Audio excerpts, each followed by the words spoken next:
morning. So this is how it looks like. I'm going to my dental appointment right now. So yeah, face mask check, travel pass check, facial check. So let's go. I hope all of you, everyone, have a nice day. So finally, everyone, I'm here now, and it's CIE, and I'm a little bit late. Oh my god, I feel suffocating, and there is sweat on my face. Natunaw na yata yung eyeliner ko. So yeah, I'm here now. So I'm here in the clinic.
Kala-Kala. So, I'm going to pay to this one. The medicine for my mom.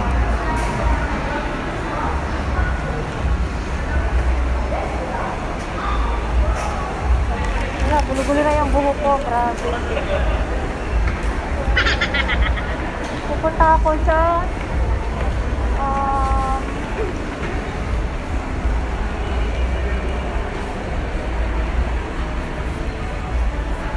see you later everyone. Ang hirap pag-vlog. A few moments later. I'm here now in the supermarket. So, I have my little basket and I'm going to get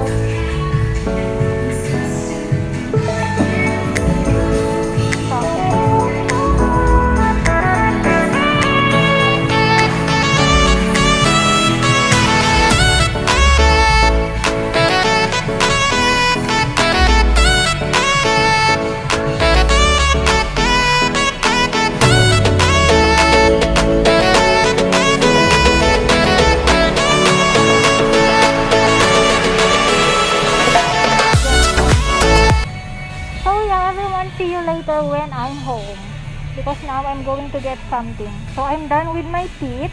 I'm done to get my mom a medicine, and for now I'm going to get something for the house. So yeah.